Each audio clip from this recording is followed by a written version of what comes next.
Salam alaikum, Azulfillaoun, bonsoir.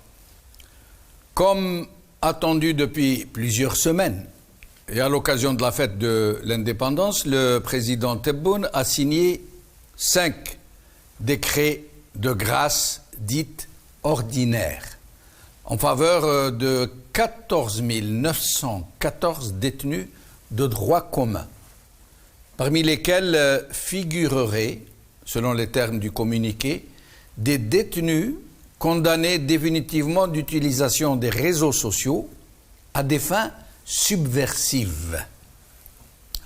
Autrement dit, le régime très subrepticement a osé catégoriser des citoyens qui se sont exprimés politiquement sur les réseaux sociaux de détenus de droit commun, après avoir été qualifiés de terroristes, conformément à l'article 87 bis. Mais par ailleurs, et alors qu'ils refusent furieusement le statut de détenu d'opinion et de prisonnier politique à des détenus d'opinion et à des prisonniers politiques, il ne leur reconnaît pas moins ce statut, puisqu'il les évoque dans les mesures qu'il prend en leur faveur, sans pour autant préciser leur statut. C'est dire la posture schizophrénique de ce régime qui incarcère des citoyens en raison de leur engagement politique et qui se donne le beau rôle en les élargissant. Mous jha, yidbah ou yahyi. En tous les cas, un dispositif très ambigu, très confus, émanant de gens qui ne sont pas à l'aise, qui n'osent pas nommer les choses parce qu'ils se savent illégitimes, parce qu'ils savent qu'ils ont jeté des milliers d'opposants en prison, mis des opposants politiques dont certains sont morts en détention.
Algérie, une mesure de grâce et des questions. C'est le titre de notre émission et pour en parler, pour y répondre, Maître Nabila Smaïl, avocate militante politique, Adel Jabbar, observateur politique depuis le Canada. Maître Nabila Smaïl sera avec nous depuis l'Algérie et nous serons rejoints tout à l'heure par Abdelghani Badi, avocat, défenseur des droits de l'homme. Maître Abdelghani Badi. Maître Nabila Smaïl nous a demandé de ne pas la garder trop longtemps, donc nous allons commencer par elle. Maître Nabila Smaïl, merci d'être avec nous. Bonsoir et merci à vous de m'avoir invité et bonsoir à tous nos téléspectateurs. Merci. Alors, Maître Nabila Smaïl, des mesures de grâce très confuses. Beaucoup de gens disent à vous, y compris des professionnels du droit, des praticiens comme vous-même, à vous ne pas avoir trop bien compris. C'est confus, c'est comme si ce régime ne voulait pas nommer les choses. On ne sait plus si les prisonniers politiques et les détenus d'opinion sont concernés par ces mesures, s'ils ont été assimilés au droit commun, s'ils font partie de catégories de détenus que le régime n'ose pas nommer. Est-ce que vous pourriez nous expliquer un peu ce qui se passe, Maître Nabila Smaïl?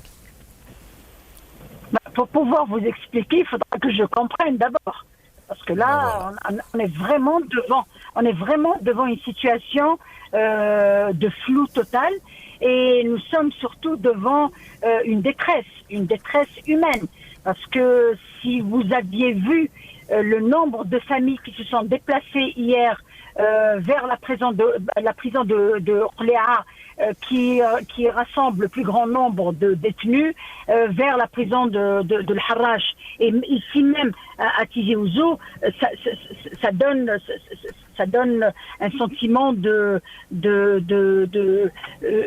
sais même pas comment qualifier ça. Il y a du mépris. Ce sont des familles, Nabila Smaïl, des familles qui sont déplacées et qui attendent devant les prisons parce qu'elles ne savent pas si leurs enfants sont concernés ou non.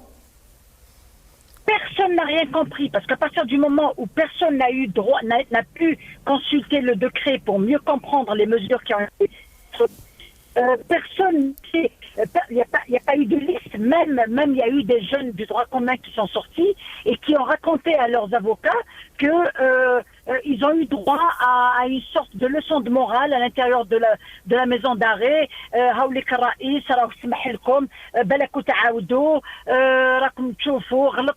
Malgré ça, mais c'est incroyable, je ne trouve pas de mots. Et parmi ceux qui ont été élargis, Nabila Smaïl, parmi ceux qui ont été élargis, est-ce qu'il y a des détenus, par exemple ceux qui ont publié des posts sur Facebook, sur YouTube, est-ce que parmi les détenus de droit commun figurent les opposants qui ont donc été arrêtés en fonction de leurs publications sur les réseaux sociaux? Hier, il y a eu l'annonce de l'élargissement d'un détenu qui a été condamné à 2 ans ferme, et c'est un détenu du Hirak, c'est un opposant du Hirak. Il a été élargi, il a été libéré hier, mais pour ma part, c'est la seule publication que j'ai pu trouver, parce qu'on s'est appelé entre avocats, entre collectifs, et on n'a absolument rien, aucune donnée, parce que vous savez, même les mots qui ont été utilisés, c'est des mots qui confusion. Droit commun, ensuite le mutaba'in bi manshurat facebookiya, donc on ne sait pas on ne sait pas ce que ceux qui sont poursuivis, la majorité qui sont poursuivis pour Tajamhor, alors que c'est des marches, c'est pas un attroupement. Rien ne dit que c'est qui sont concernés. Et ce qui est encore plus grave, c'est que il y a un paragraphe dans les mesures qui ont été prises par M. Tebboune. Il y a un paragraphe qui parle d'une loi qui sera préparée. Une loi spécifique. Une loi spécifique. Une loi spécifique. Alors, c'est un peu ça. Toute la question, tout le point d'interrogation est dans ça. Il est dans cette histoire de loi spécifique. Est-ce qu'il veut faire comme Zerouel et Bouteflika et parler de Qanoun Rahma? Ça serait très grave, parce que ça serait assimiler des militants politiques pacifiques à ceux qui ont été qualifiés de terroristes, qui ont commis des crimes de sang. Je ne sais pas, on ne peut pas s'aventurer à affirmer quoi que ce soit, parce que nous n'avons pas encore le décret. Nous l'avons pas encore. Moi, personnellement, je ne l'ai pas encore lu, je ne l'ai pas encore vu, et nous n'avons pas l'explication parce qu'il n'est pas clair. Vous savez, les mesures qui ont été prises avant-hier, annoncées la veille du 5 juillet, sont des mesures où on sent beaucoup d'hésitation. Il y a beaucoup d'hésitation. Mais justement, Maître Nabil Asmaïl, justement.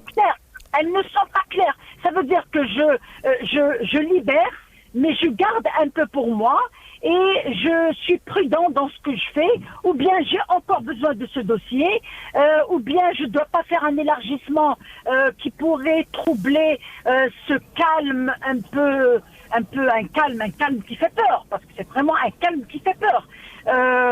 Il y a beaucoup d'hésitation, il y a beaucoup de cafouillage, beaucoup de brouillard. Beaucoup de cafouillage et donc... Nabil Asmaïl. Oui. Nabil Asmaïl. Oui. Alors, d'abord, qu'est-ce qui empêche ce régime d'aller dans le sens de ses propres dispositifs légaux? Par exemple, le 87 bis et des décrets d'application qui l'ont précédé ou du décret d'application. Par exemple, l'article 87 bis considère les attroupements, ça veut dire les manifestations, les sit-ins, les marches, les attroupements non autorisés comme étant des actes terroristes. Des actes terroristes. Il considère les publications comme étant des actions de subversion. Donc, qu'est-ce qui l'empêche de qualifier tous les détenus politiques et d'opinion de détenus de droit commun? Franchement, pourquoi ne le fait-il pas? Parce qu'il ne peut pas, parce que c'est pas des détenus. Vous savez, l'article 87 n'est pas un article, il n'est pas un article ordinaire, c'est un article qui sort de tous les délits du droit commun, parce que c'est plus un article, c'est un article qui incrimine des actions politiques assimilées à des actions terroristes. Il ne peut pas. Mais il n'empêche que c'est devenu une disposition du code pénal, quelles que soient les considérations morales et éthiques qu'on puisse avoir. C'est un article du code pénal. Monsieur Benchenouf, c'est un article du code pénal qui ne répond pas aux normes internationales qui définissent l'acte terroriste. Il ne répond pas aux normes internationales convenues dans les conventions internationales. Cet article a été fait d'une façon inconstitutionnelle, parce que tous les articles, toute modification du code pénal qui pourrait toucher aux libertés doit faire l'objet d'un large débat au sein de l'Assemblée. Or, l'article 87 a été modifié par ordonnance présidentielle au moment où il n'y avait pas d'Assemblée, au moment où il y avait un vide, il n'y avait pas d'Assemblée nationale, c'était après la dissolution. Donc un article aussi grave qui n'a pas connu de débat au sein d'une assemblée légitimement élue. Je ne parle pas de notre assemblée, bien sûr. Je parle en théorie. Je parle pas de la réalité algérienne. Un tel article, et c'est la constitution algérienne prévoit et exige que toute modification qui pourrait toucher aux libertés individuelles et collectives doit impérativement passer par un large débat au sein des deux chambres. Or... Oui, mais Nabil Asmaïl, Maître Nabil Asmaïl, pardonnez-moi. Oui. Nous allons essayer de rester dans un cadre légal, fût-il celui du régime lui-même. On sait que la Constitution n'est pas une Constitution, que l'Assemblée n'est pas une Assemblée, que le président n'est pas un président, on le sait. Mais il n'en demeure pas moins qu'ils disent agir dans un cadre légal. Et en l'occurrence, la Cour constitutionnelle, qui a remplacé le Conseil constitutionnel, n'a pas dénoncé cette mesure, cet article 87 et les dispositions d'application. Donc, il reste légal. Alors, pourquoi ce régime, qui a fait passer une loi qui qualifie de terroristes, y compris les gens qui manifestent pacifiquement, y compris les gens qui publient une simple vidéo sur YouTube ou sur Facebook, pourquoi n'a-t-il pas eu le courage, ce régime, de qualifier ces gens qu'il a mis en prison de prisonniers de droit commun, tout simplement, conformément à ses propres lois? Je ne parle pas d'éthique ou de morale ou de... Non, ça fait rien, mais je me permets, si vous permettez, je me permets de vous corriger dans ce que vous avez dit en premier, c'est que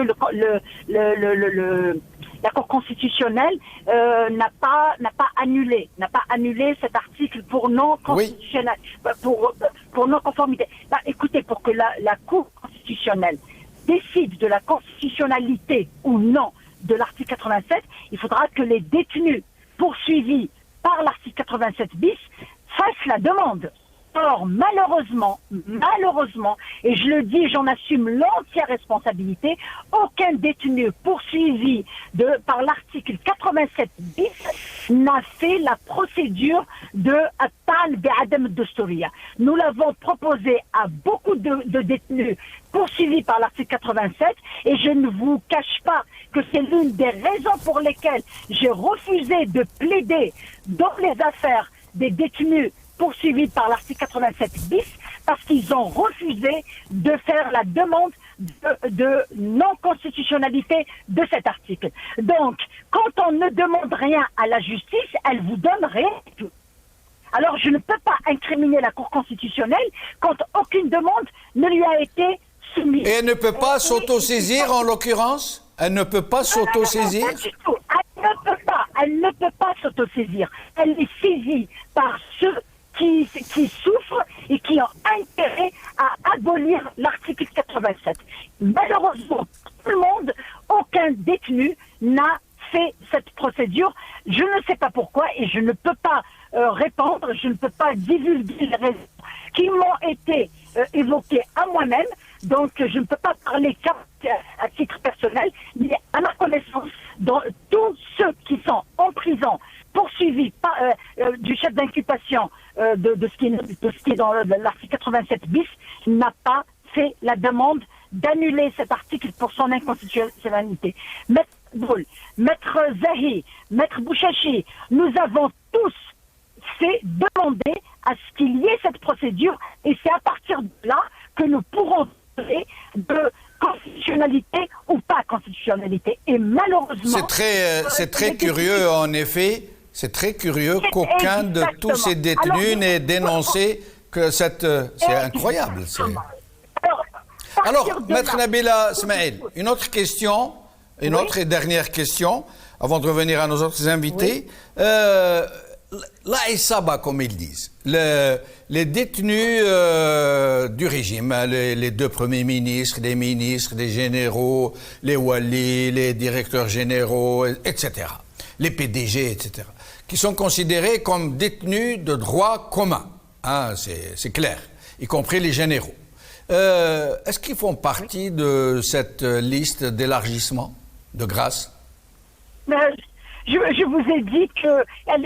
Vous n'êtes pas au courant. Ils peuvent pas, je ne pense pas qu'ils fassent partie parce que d'abord, tous ceux qui ont été condamnés dans le cadre de la lutte contre la FABA n'ont pas de jugement définitif. Ils ont beaucoup d'affaires, donc je pense qu'ils n'ont pas de jugement définitif. Or, les décrets concernent ceux qui ont été jugés définitivement, et ça continue. Aujourd'hui, il y a eu le verdict de Khalid Atoumi qui a été condamné à 4 ans de prison ferme au niveau de la cour d'appel et tribunal criminel, enfin au niveau de la cour d'appel plutôt. Et demain, il va y avoir le procès des hirakistes de Batna, dont un responsable de bureau régional du RCD qui est poursuivi, il est poursuivi de l'article 87 bis, et dans le dossier, il n'y a que la détention je vais vous choquer, la détention de l'emblème Amazir. Oh là là. La seule pièce de conviction. La seule pièce de conviction qu'il y a dans le dossier, c'est, entre autres, le drapeau Amazir qui est considéré comme étant un drapeau de division. Donc, je viens d'en discuter avec les avocats qui sont partis, parce qu'il s'agit d'un militant politique qui est écarté, qui est dans un parti politique d'opposition et qui est poursuivi pas uniquement lui, mais plusieurs autres détenus. Il est poursuivi par l'article 87. Il passe demain devant le tribunal criminel de Batna. Donc, tout ça, on ne peut plus... Vous savez, ce qui est choquant et ce qui est troublant, c'est que ces mesures-là ne riment pas et ne sont pas... elles ne riment pas avec la soi-disant volonté de rassembler les Algériens et de tourner la page et d'aller de l'avant pour renforcer le front interne. C'est ça qui est troublant. C'est que quand vous prenez des mesures aussi ambiguës, aussi parler, vous essayez de rassembler les al-Fouraqa étrangers. Moi, j'ai bien aimé quand il y a eu l'accolade entre Mahmoud Abbas et Hania. J'ai bien aimé que le président tunisien soit là et que les frontières soient ouvertes avec la Tunisie. J'ai bien aimé tout ça. Mais qu'en est-il du front interne? Qu'en est-il de ces mesures qui continuent à faire pleurer des familles, des mamans, des enfants, il y a un détenu qui a perdu, il va être jugé demain, il a perdu sa fille de 6 ans, et il ne le sait pas. Elle est morte hier, elle sera enterrée aujourd'hui. Ça, c'est dramatique. On ne peut pas ne pas en parler, on ne peut pas ne pas s'indigner, et on ne peut pas ne pas demander et se poser des questions sur la réelle volonté du pouvoir. Que veut le pouvoir? Nabila Smaïl, merci infiniment. Au plaisir de vous retrouver dans cette émission et dans les autres aussi. Merci beaucoup. Avec nous depuis Montréal, Adel Jabbar, observateur politique. Adel Jabbar, merci d'être avec nous. Assalamu alaikum. Un grand bonjour à notre peuple en Algérie et à l'étranger. Et puis bienvenue à tous les téléspectateurs de Maghrébia. Merci beaucoup. On ne voit pas très bien votre caméra aujourd'hui. On ne voit pas très bien Madaniya Machi Askaria. Votre caméra, voilà, là on voit mieux. Bah voilà. C'est ça, c'est la tenue de combat. On ne la change pas. Ah oui, mais là on ne voit plus votre tête. Ah, malheureusement, il faut choisir. Voilà. Très bien, voilà. Alors, Adel Jabbar, Mous Jha Yedbah ou Yahi, pour traduire à ceux qui ne comprennent pas notre langue, Darja, notre langue véhiculaire, le couteau de Jeha, notre comment dire, sage national, qui égorge et qui revivifie, qui redonne la vie. Ils mettent les gens en prison, puis ils se donnent le beau rôle de l'État généreux qui élargit ses prisonniers, qui les relâche malgré leurs crimes, malgré et tout. Et donc, ils osent catégoriser des opposants politiques qui se battent pour la démocratie, pour un État de droit, contre la mainmise de la junte sur la vie politique. Ils osent les qualifier de criminels et de prisonniers de droit commun. Adel Jabbar. Ma position sur cette junte criminelle est connue. Donc je ne veux pas perdre mon temps et dépenser ma salive dans du juridisme qui ne conduit à rien, sauf à déblatérer, à théoriser. Quand vous allez vous mettre dans la tête d'un psychopathe, vous allez terminer en psychiatrie. Dans leur dictature, c'est ferme ta gueule. Dans leur démocratie, c'est cause toujours, c'est toujours le fait du prince. Les images que vous venez de dérouler maintenant, on voit bien que nous ne sommes pas dans un état normal. Le Tebboune était talonné par son chef d'état-major. Ce n'est pas le chef de gouvernement qu'il suivait, ni le président de leur Sénat, ni le président de leur Assemblée nationale, mais un chef d'état-major opérationnel qui n'a absolument aucun poste politique, qui est en train de le suivre comme un verbe irrégulier. Donc il ne le lâche pas d'une semaine du tout. Ça vous démontre que nous sommes dans une terrible dictateur. Un dictateur ou une dictature, elle ne s'arrêtera pas tant et aussi longtemps qu'il n'y a pas un défi qui présente le même rapport de force, sinon une force opposée qui est beaucoup plus importante et qui leur dit on est là. Mais et ça, ce défi-là, il n'y a que le peuple algérien qui puisse le relever.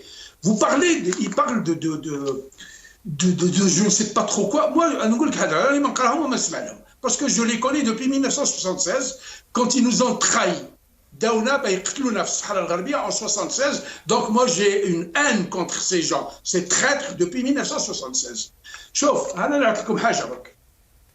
Au lieu de déblatérer sur du juridisme, dessous, هاد المرأة المغبونة هذه الجزائرية هذه 1996 عندها 26 سنة درك يتحوس على ولدها خطفوه لها المخابرات الإرهابية وداوه ما زادش بان. Il est sorti, c'est un petit jeune, un enfant qui devait présenter son BEM cette année-là. Il a disparu au même titre que 25 000 autres Algériens.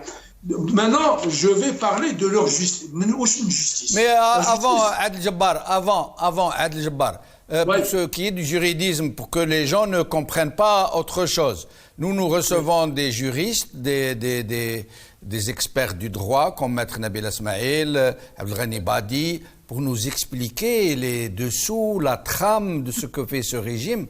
Et nous avons besoin de ces expertises. C'est-à-dire, nous n'allons pas jeter l'eau avec l'eau du bain avec le bébé et ne pas laisser croire aux gens que nous sommes en train de parler de nos chers avocats qui viennent nous expliquer. Hein. Je voulais le préciser. Non, ce n'est pas du tout ça. Je ne suis pas en train de les viser. On les remercie beaucoup. Leur mobilisation, on a vu tout le travail fantastique qu'ils ont fait pour défendre bénévolement des gens. On a vu Bouchechi, Badi, Madame Nabil Asmaïn et beaucoup d'autres avocats qui allaient jusqu'à Tamras à leurs frais pour défendre des opprimés, des persécutés. Ce n'est pas d'eux que je parle. Moi, je parle de la logique de la dictature. L'yom, avec un autre démocrate de Tunisie, il a fait une déclaration. Non, c'est-à-dire il se comporte en propriétaire de ce pays-là. Cette armée-là de bravaches qui est venue en pyjama en 62 se comporte en propriétaire des lieux. Elle ne tient pas compte du peuple et le peuple est en train de demander l'application du 7 et 8 pour consacrer la souveraineté de le Kowa, c'est cher. Il faut leur opposer la rue. Il faudrait qu'on puisse arriver à mobiliser la rue pour leur répandre. Leur justice, c'est quelle justice? Je suis victime de leur injustice. L'appartement avec un hôtel faussaire, avec un juge de milliards Fijibou, alors que j'ai donné les documents à la DGSN qui stipulaient que je n'étais pas en Algérie. J'ai donc donné des documents du gouvernement canadien qui stipulaient que j'étais en dehors de l'Algérie, que je ne suis pas venu du tout. Mais ça leur a suffi pour traficoter les papiers, pour me comment dirais-je, pour m'enlever mon bien. Alors que leur loi stipule que la propriété privée est garantie, elle est sacrée. Et donc c'est le fait du prince. Ils font ce qu'ils veulent, tant et aussi longtemps que Hazine Silah, et tant et aussi longtemps qu'en face d'eux, il n'y a pas une riposte à la mesure de leurs défis et de leur mépris pour les gens. Avec ces gens-là, le mépris est comme le pain, il est quotidien, ils ne savent faire que ça. Donc la seule solution, c'est de les mépriser, de leur tourner le dos. Aujourd'hui, ils sont isolés, ils font étalage de leurs muscles avec leurs quincailleries payées avec l'argent des Algériens. Les 62 ils continuent encore aujourd'hui. La balle est dans le camp du peuple. Il faut que le peuple se mobilise. Il ne faut pas se laisser faire, il ne faut pas avoir... Mais justement, Adel Jabbar, la balle est dans le camp du peuple. Or, ce régime est dans une logique de coup d'État permanent. Et tout le monde sait qu'un coup d'État permanent ne consiste pas seulement à prendre le pouvoir par le coup d'État, mais à le garder, à le pérenniser. Oui. À tout faire pour empêcher le peuple de reprendre sa légitimité. C'est ce qui se passe depuis 62. Or, le problème, Adel Jabbar, pour dire les choses, juste pour parler de cette histoire de détenus. Aujourd'hui, nous sommes tous éclatés, nous partons tous dans tous les sens. Il y a les détenus des années 90, dont tout le monde sait qu'ils ont été, que leurs aveux leur ont été arrachés sous la torture et jugés par des cours spéciales. Ils n'avaient pas le droit à la parole. Certains parmi eux sont en prison depuis 30 ans. D'autres sont morts en détention. D'autres ont le cancer alors qu'ils sont encore en détention. Personne ne parle d'eux. Il y a les prisonniers de la Issaba, qui sont en fait en prison non pas pour avoir détourné de l'argent, puisque tous détournent de l'argent. Tous, autant qu'ils sont, y compris Tebboune. Ils sont en prison parce qu'un clan règle ses comptes avec l'autre clan. Personne n'en parle parce qu'on considère que c'est des gens du régime, il y a les détenus politiques et d'opinion à proprement dire, avec leurs catégories. Par exemple, ceux du MAC. Ils disent les MAC, c'est des séparatistes, il y a ceux qui sont affiliés plus ou moins à Rachad. Rachad, c'est des islamistes, c'est des terroristes, c'est des kda, il y a des régions. واحد يقول لك هذوك قبائل خلينا بالراس من القبائل، الاخر يقول لك هذوك وهرنا اخويا نضرب على قرادي. Et comment voulez-vous, Adel Jabbar, que ce régime ne joue pas sur le velours? Comment n'est-il pas à l'aise? Vous avez vu les postures de Tebboune, quelle assurance il a pris, comment il roule des mécaniques face à une dispersion de la volonté populaire? Personnellement, je constate avec beaucoup de dépit l'atroce situation sociale, politique et économique dans laquelle nous sommes mis, le recul qui est, de mon point de vue, rétif. C'est un calme qui précède une énorme tempête qui va venir, mais ce n'est pas une partie qui est gagnée.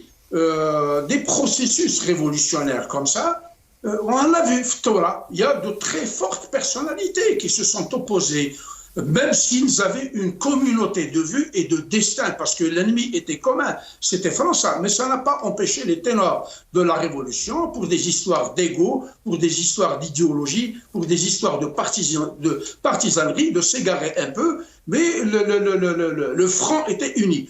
Aujourd'hui, moi je constate avec beaucoup de bonheur qu'il y a des militants politiques qui sont jeunes, vigoureux, intelligents et compétents, comme celui qui est passé sur votre antenne hier et qui a dit des vérités, qui sont en train de faire un gros travail de préparation. Je demande à ces gens-là d'éviter les égos. Vous parlez de Fethi Gherres? Vous parlez de Fethi Gherres?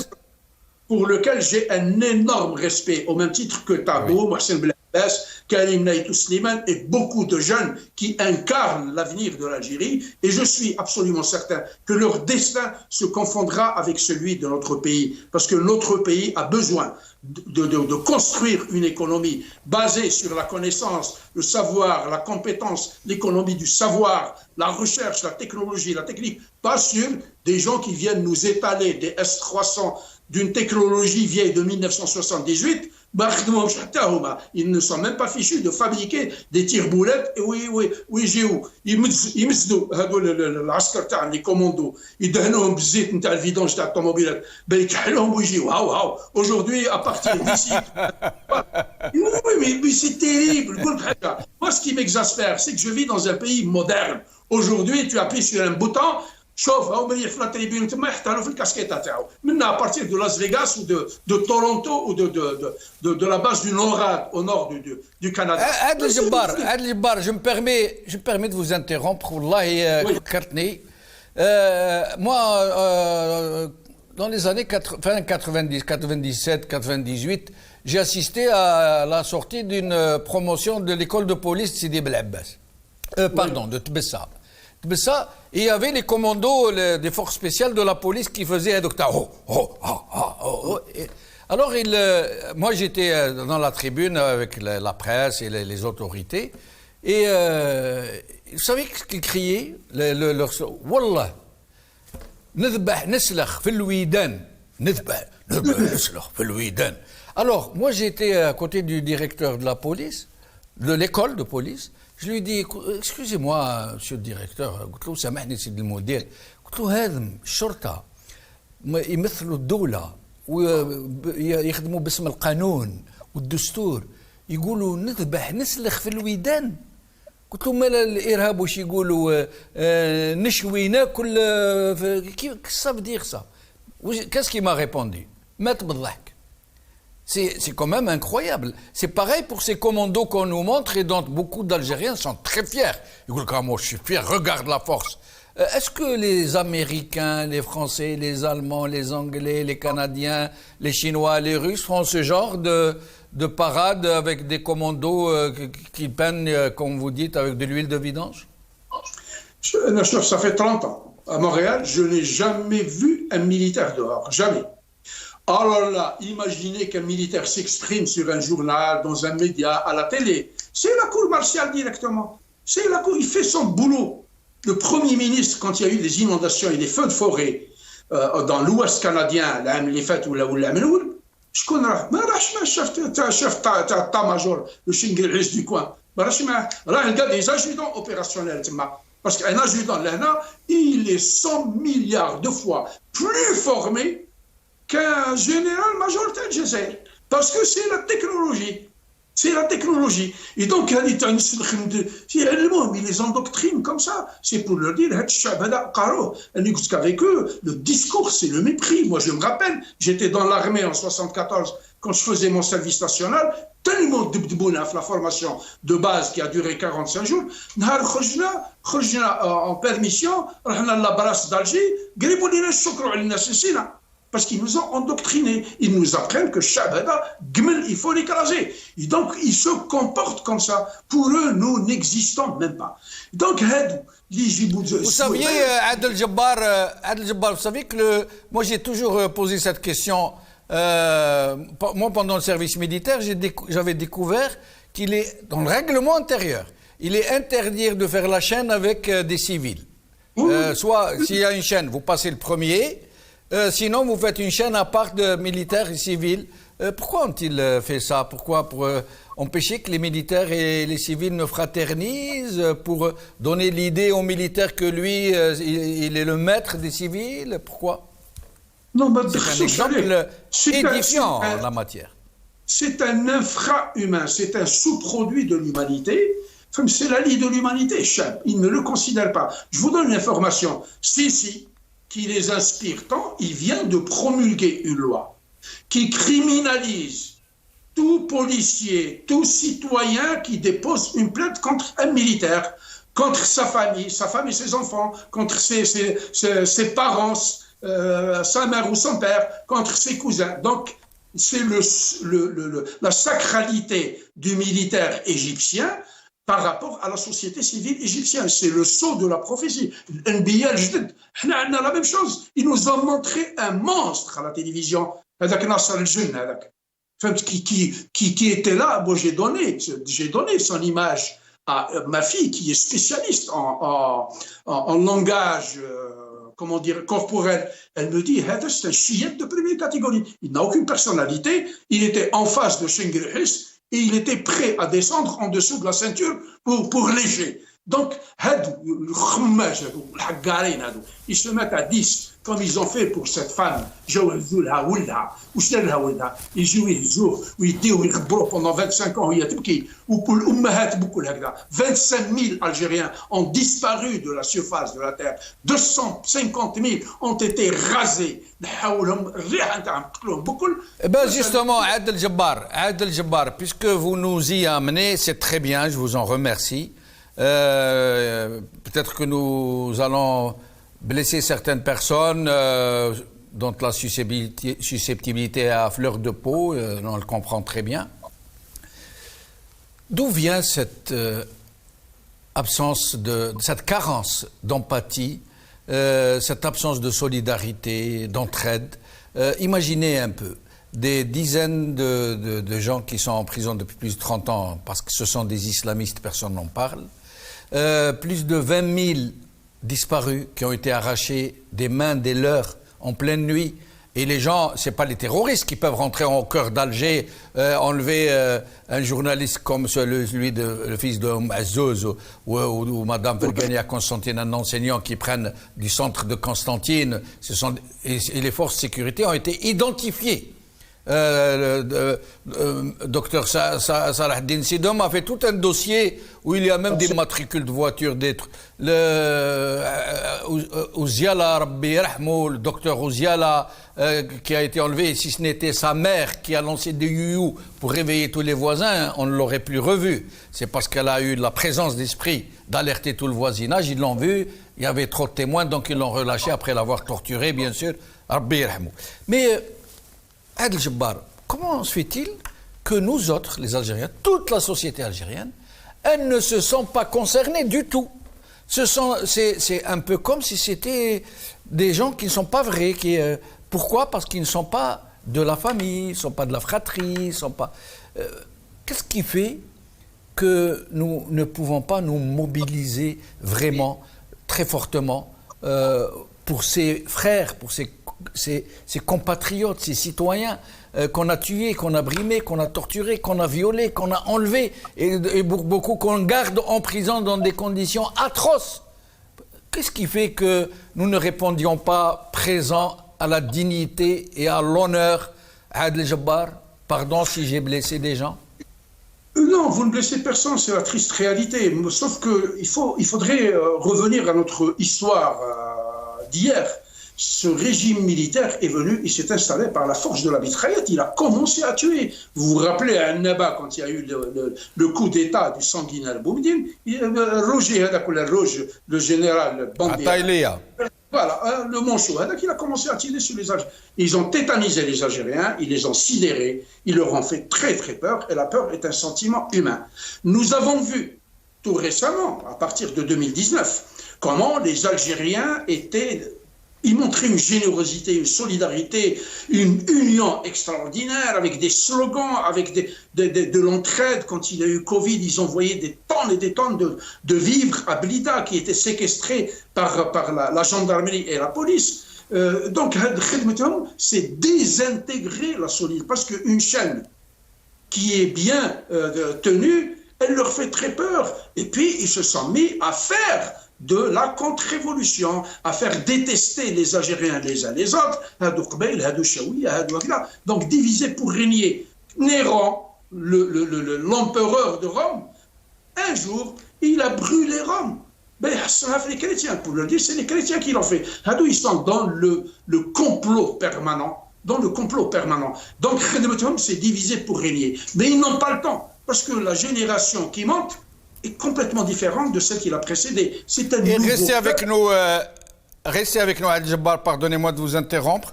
Avec nous, Abdelghani Badi, maître Abdelghani Badi, avocat, défenseur des droits de l'homme.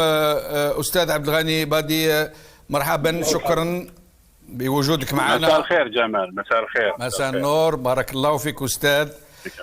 استاذ، هذا الديسبوزيتيف تاع القوانين هذا نتاع العفو هذا تاع اللي داروا تبون، اغلبيه نتاع يعني المحامين اللي سقسيناهم قال لك والله ما فهمنا فيها حاجه. بيرسون نا ريان كومبري سومبلوتيل. اسكو تقدر تفهمنا واش راهو صاير من فضلك؟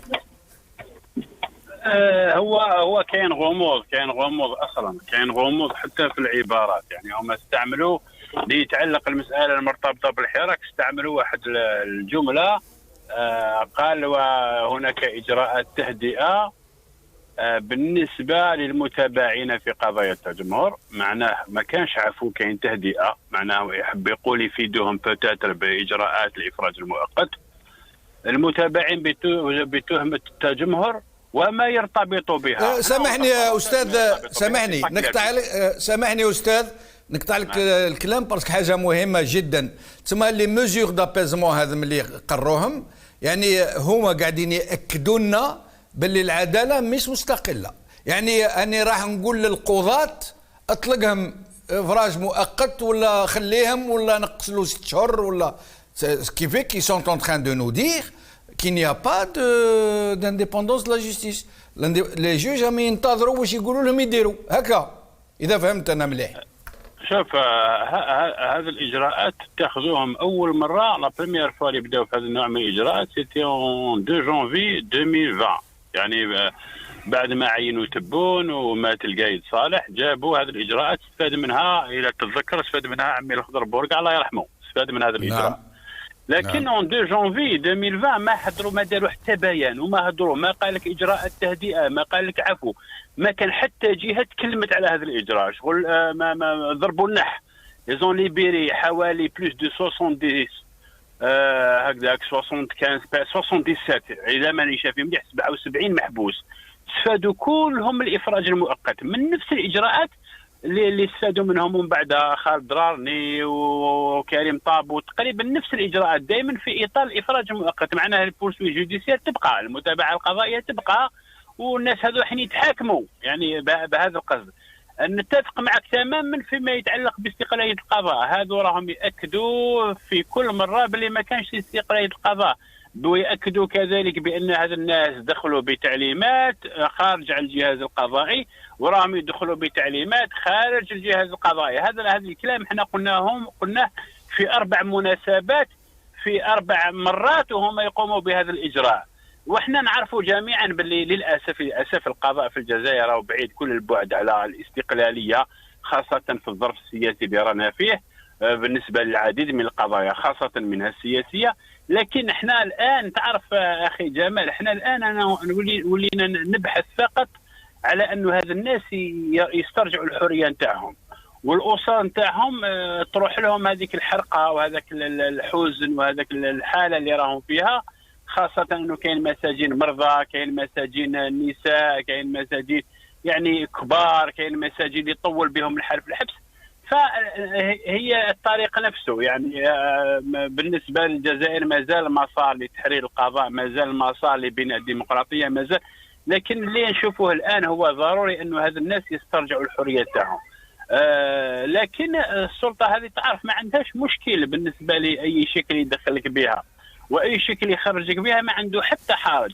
شوف أنا مرتين وأنا نقرأ منشورات تاع سعد مبروك نقيب القضاة يتكلم على هذه النقطة، ويقول نفس الكلام اللي قلته أنت. يقول يعني كيفاش هذا الناس يعني بأي طريقة دخلوا بأي طريقة يخرجوا، هي خارج دائرة القانون. تقريبا النظام السياسي الآن يأكد بأنه يشتغل خارج دائرة القانون، والدليل على هذا أنه هذا الإجراء اللي سموه لابازم واللي سموه التهدئة يعني الآن مرسوم رئاسي. هذا مرسوم رئاسي من المفروض ما يتطرقش للقضاء إلا وفق ما يمنحه الدستور.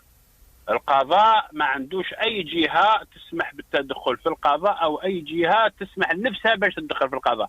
لكن احنا قلنا معليش، المهم هذا الناس يستفادوا من الحرية نتاعهم ونمشوا نناضلوا ونمشوا نتحركوا ونأسس إلى دولة الحق والقانون. لكن وهي كيف راك تشوف فيها يا أستاذ؟ أنا راني معك يعني، والجزائريين كل راهم معك. المهم معليش يطلقوا لنا اولادنا وخاوتنا وكذا، ومعليش يا سيدي ديروا واش تحب. ولكن انت كيف راك تشوف فيها استاذ درك؟ هذوك المسجونين تاع التسعينات، المسجونين تاع العصابه كما يقولوا هما اللي راهم معتبرين يعني دروا كومان، المسجونين تاع الحراك، المسجونين تاع كما يقولوا هما الارهاب تاع الماك والارهاب تاع رشاد. كيف راك تشوف الامور؟ وش الاجراءات اللي راح تكون يعني على حسابك انت المنتظره يعني؟ واش راك تنتظر يعني؟ وش الرهانات نتاعك يعني؟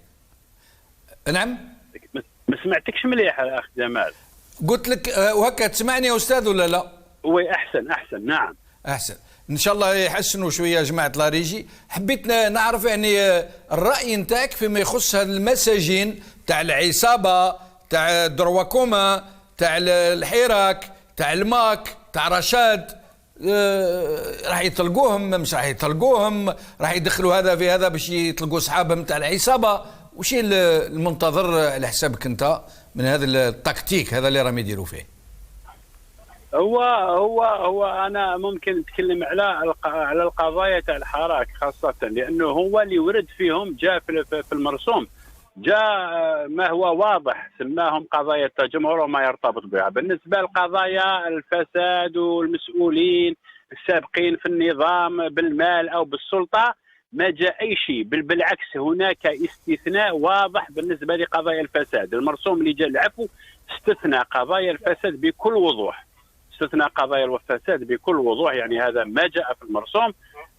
دونك لكن الاشكال اللي الان مطروح هذه اجراءات التهدئه، وبالنسبه لهؤلاء اللي ممكن يستفادوا من هذا الاجراء تصور بان في اوقات سابقه مثلا اخر مره او في السنه الماضيه كي 18 فيفري او في فترات يعني في اربع حالات اللي تم فيها هذا الاجراء، كان دائما هذا الاجراء يكون فوري مباشره، يعني يعلن عليه اليوم يبداو مباشره في هذاك النهار او غدا يتم الافراج عن عدد كبير او العدد اللي كان معلن عليه او الاسماء اللي معلن عليها. الان على بالك احنا اليوم رانا في اكثر من 48 ساعه ما كانش شيء جديد، يعني الاجراء موجود، المرسوم موجود، لكن الافراجات غير موجوده.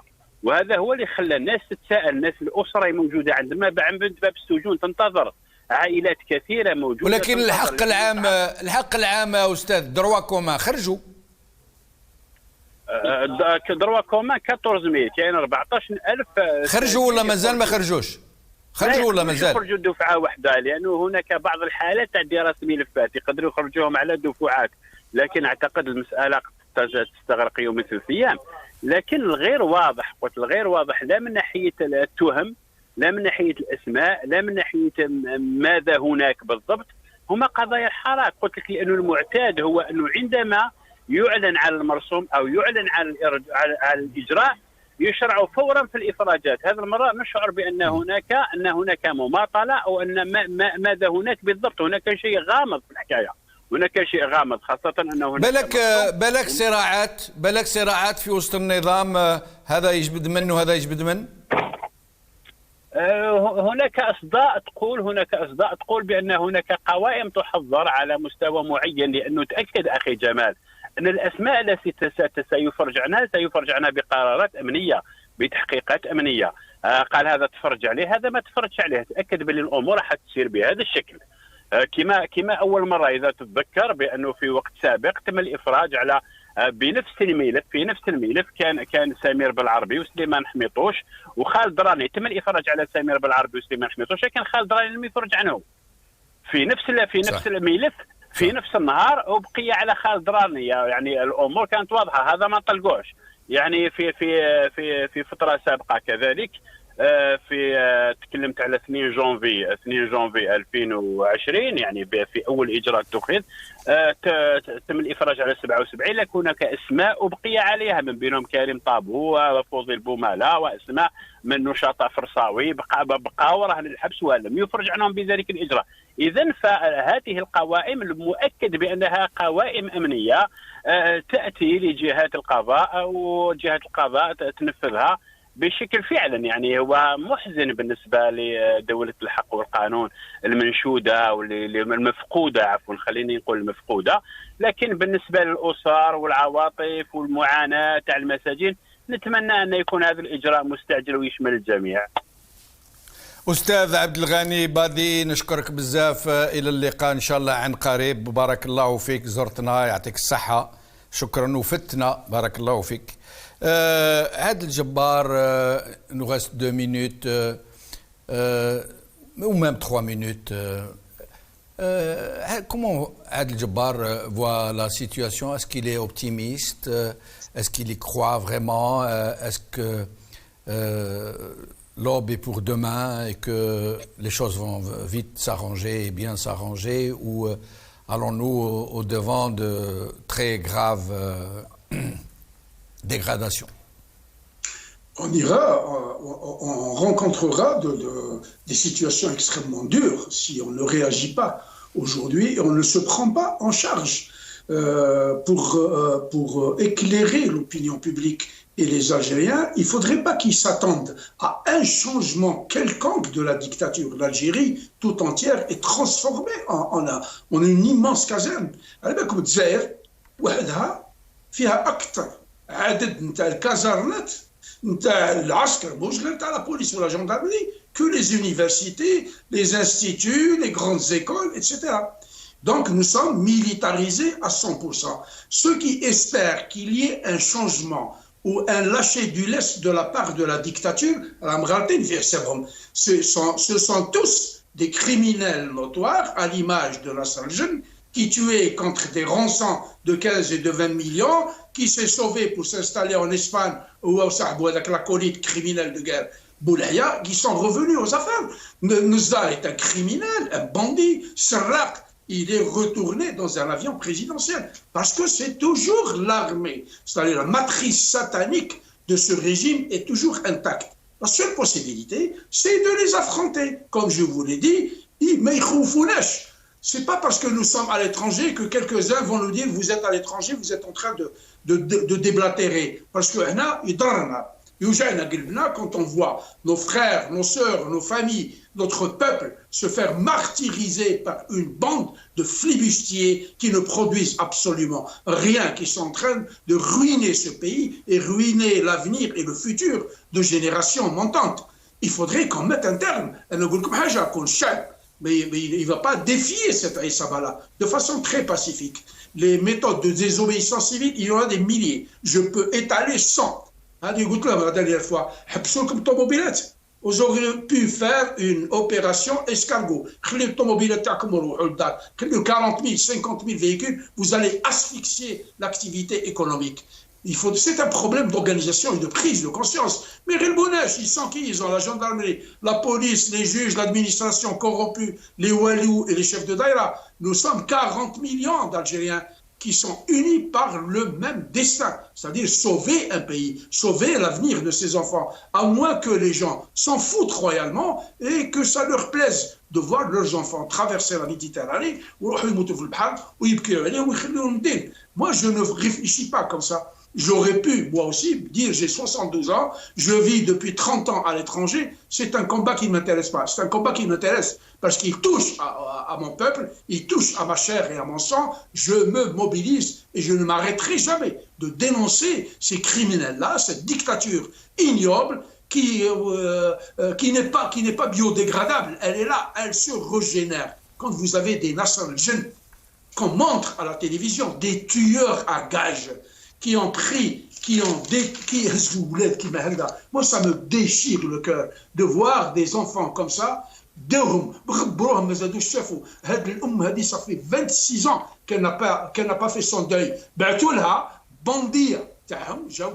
On vous donne de l'argent, signez que votre fils est un terroriste et on clôt le dossier, vous allez avoir un petit pactole, allez au diable. Et donc, pour terminer avec ces gens, il ne faut pas avoir peur d'eux, il faudrait qu'il y ait une mobilisation et il faut les affronter de façon pacifique. Merci. Faites des provisions et restez chez vous un mois. Ce régime tombera parce qu'il n'a pas de racines au niveau de la société algérienne. Et on a vu, ils ont déroulé leur quincaillerie russe. Il n'y avait pas, le peuple algérien n'était pas là-bas, sauf donc et c'est tous des jeunes. Il a divorcé définitivement et sans appel avec ce régime criminel. Salam alaikum. Adel Jabbar, alaykoum salam, merci beaucoup. Abdel Ghani Badi, merci beaucoup. Nabil Ismail, merci beaucoup. Merci à vous d'avoir suivi cette émission. À demain, Inch'Allah.